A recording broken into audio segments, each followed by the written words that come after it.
Buenas tardes a todos. Vamos a continuar con la actividad que iniciamos hoy por la mañana y le cedo la palabra en primer lugar a la jueza Kahn de Estados Unidos.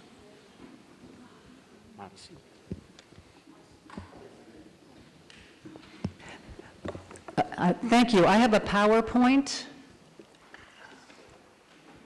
which I was told is loaded. Very good. Thank you so much.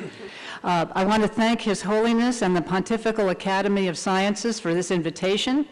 I'm going to discuss the successes we in New York State Court have had in improving the administration of justice for the Native American communities in rural New York through our federal, state, tribal courts, and Indian Nations Justice Forum. And I'm going to try to move the slide.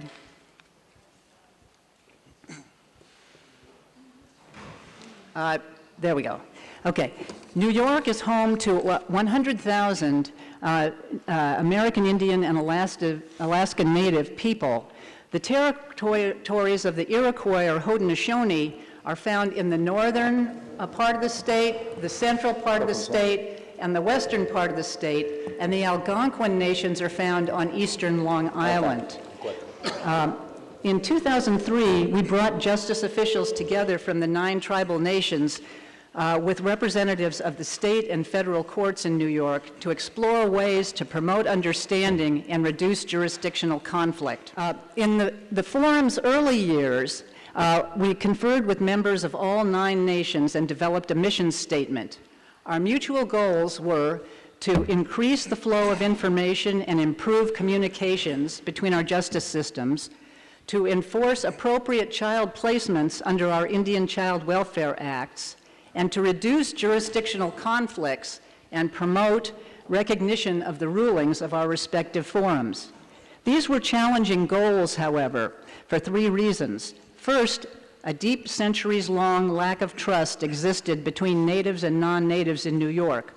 During the 18th century, our colonial and federal governments entered into treaties with the native inhabitants, but over the following centuries, the terms of those treaties have often been overridden by the state and federal governments. Indeed, it has been well documented that Aboriginal peoples in the United States have been deprived by government actions of the lands they occupied and used for hunting and sacred purposes for centuries, and have faced forced migration to hostile environments. Government policies have forced the separation of Indian children from their families and placed them in distant boarding schools where they were forbidden to speak their own language and deprived of any exposure to their cultures. These government policies in the United States emanated from our Supreme Court's embracing the doctrine of discovery, under which title to Aboriginal lands was transferred immediately to the European explorers who first arrived in North America, claiming to discover it, and subsequently reposed in the American government. The native inhabitants were left with nothing more than a right of occupancy. The doctrine of discovery has been cited in a decision of our Supreme Court as recently as 2005 in limiting native land claims based on treaty rights. While we in the United States have to take responsibility for the policies of our government and the jurisprudence of our courts, it is generally recognized that the doctrine of discovery has its roots in 2 papal bulls from the 15th century. These decrees divided the lands being visited by European explorers, granting the kings of Portugal and Spain the right to explore the world, claiming the land for their countries. These bulls were originally issued for the purposes of keeping the peace between European nations and of supporting the spread of Christianity beyond Europe. Their terms, however, authorized the recipients to capture, vanquish, and subdue all Saracens and pagans, and to reduce their persons to perpetual slavery. The legacies of these policy pronouncements from the Vatican has had a dramatic effect on the status and well-being of Native Americans for half a millennium. The second factor complicating the fulfillment of our mission was that the United States Congress had developed a uniquely complicated legal framework for the exercise of jurisdiction in Indian country. It created competing exercises of jurisdiction among the courts, fostering uncertainty as to legal rights and status. And the third factor complicating our path to success was the diversity of the New York tribal nations themselves. Each has its own unique justice system. While a few utilize Western-style court systems, most rely on traditional council or clan structures for the administration of justice. This diversity of perspectives affected our ability to settle on an organizational structure to achieve our agreed goals. Additionally, several of the nations expressed concern about joining an entity with state and federal officials, fearing diminution of their nation's sovereignty. The federal and state partners recognized early on that the first step on the road to success in overcoming these challenges would be for the state and federal representatives to recognize the importance of following the principle of Guswentha, or two-row wampum, in our dealings with the tribal nations. The two-row wampum belt consists of two parallel rows of wampum representing the spirits of the Haudenosaunee and non-Haudenosaunee people. The two purple rows are separated by 3 rows of white beads representing friendship, peace, and respect between the two nations. This formed the basis for the early treaties the Iroquois had with Europeans and later with the colonial government of New York. The belt signifies each nation in its own boat on the river, traveling with its own culture, tradition, and history. Each nation steers its own vessel and travels the river side by side with the other, never to interfere in the other's course. The notion that each party maintains its own sovereignty while respecting that of the other, that is, the parallel lines will never cross, has stood our forum in good stead always. The second key to our success is that we consistently have made clear the scope of our work together. Doing so was essential because of the role played in the forum by state and federal judges whose advocacy activities are sharply constrained by our respective rules of judicial ethics. Accordingly, the forum does not address issues of taxation, land claims, casino gaming, tribal sovereignty, or matters in litigation. Next, we state and federal court officials listen carefully to the voices of the indigenous community. The agenda, our mission, and even the structure of the forum have always been set by the Native participants. And finally, and importantly, we have worked diligently to build working relationships based on trust. Our work has required humility, patience, and perseverance.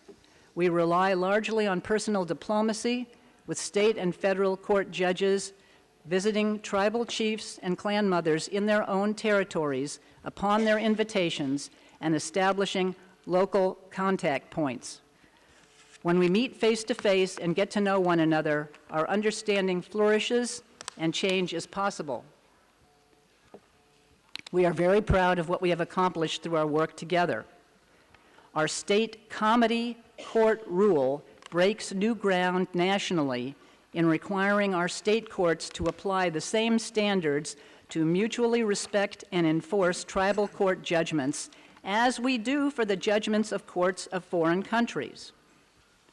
The forum's Native Bail Reform Initiative received a 3-year federal funding grant for a first-in-the-nation pretrial supervised release program using a culturally sensitive risk and needs assessment instrument to refer Native arrestees to culturally appropriate programs within their territory. Individuals are supervised by the tribal court, assuring their return to state court while remaining in their community and avoiding incarceration.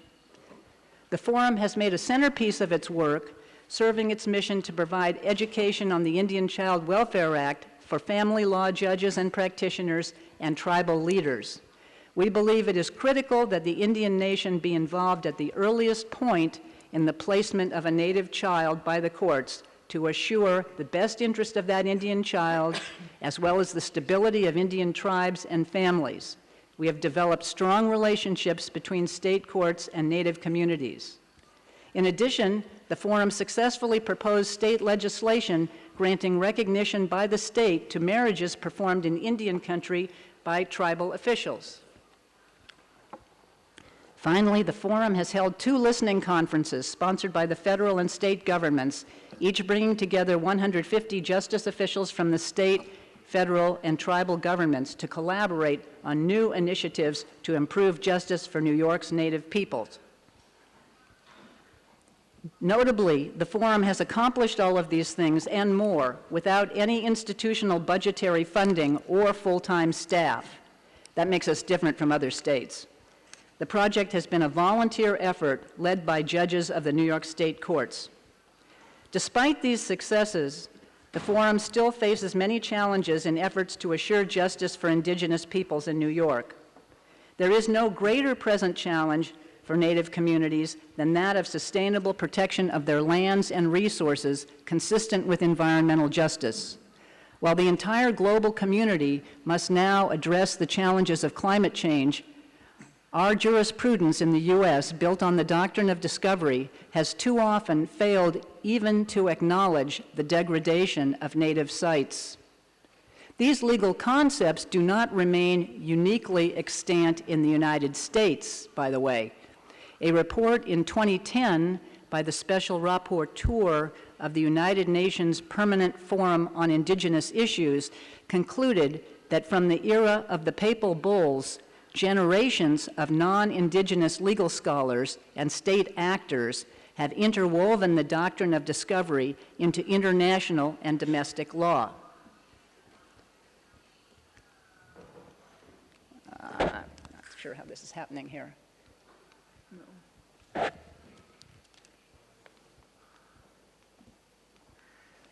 can't. Does it pop up there? I don't know why.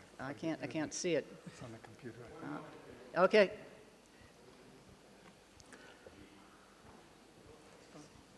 Okay, I think I'm good. Yep, up, sorry.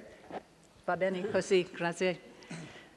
Okay, in the Declaration on the Rights of Indigenous Peoples, the United Nations General Assembly expressed concern that indigenous peoples have suffered from historic injustices as a result of their colonization and dispossession of their lands, and recognized that respect for indigenous cultures contributes to equitable development of the environment. Pope Francis, in his 3 T's, Tierra, Techo, y Trabajo, addresses these issues through the lens of the Franciscan doctrine of justice and fairness for all. His Holiness cites the values necessary to create happiness, including equity, trust, and environmental sustainability. In his groundbreaking encyclical, Laudato Si', Pope Francis appeals to all of us to bring the whole human family together to seek a sustainable and integral development. His Holiness acknowledges the tragic effects of environmental degradation on the lives of the world's poorest and counsels that we need a conversation which includes everyone, since the environmental challenge we are undergoing and its human roots concern and affect us all. This inspiring call for environmental justice has resonated around the world. In the United States, we are now discussing a Green New Deal, which embraces the same goals as the papal encyclical. This resolution, now pending in our House of Representatives, calls for the repair of the historic environmental injustices which have been suffered by vulnerable communities, specifically including indigenous peoples, and demands that all stakeholders be at the table when policy decisions are made. As the New York Forum seeks to address the challenge of securing environmental justice for our Native communities, we struggle to understand how Franciscan doctrine and the laudable principles which Pope Francis has so eloquently shared with the world in Laudato Si' square with the papal bulls of the 15th century, whose terms were used to shape the world politically and legally with devastating effect on indigenous communities, and which still find voice today in domestic and international jurisprudence. Pope Francis has issued a clarion call for people of goodwill around the globe to secure environmental justice for all, especially indigenous and other disadvantaged peoples who have suffered disproportionately. His message evokes for us at the New York Forum the principle of Goswentha, the two-row wampum belt, which enables us to work together in harmonious relationship based on fairness, peace, and mutual respect, akin to the Franciscan doctrine of justice and fairness for all. Following the leadership of His Holiness, we hope that the past views of colonial authority over indigenous peoples can be vanquished and that his vision of the 3 T's can be realized. This first ever Conference of Judges of the Americas and the Standing Committee of Judges for Social Rights being created here can take the lead in partnership with the Church itself in creating the building blocks to assure social and environmental justice for indigenous peoples in our hemisphere and around the world. Thank you very much. Nice job. That's really good.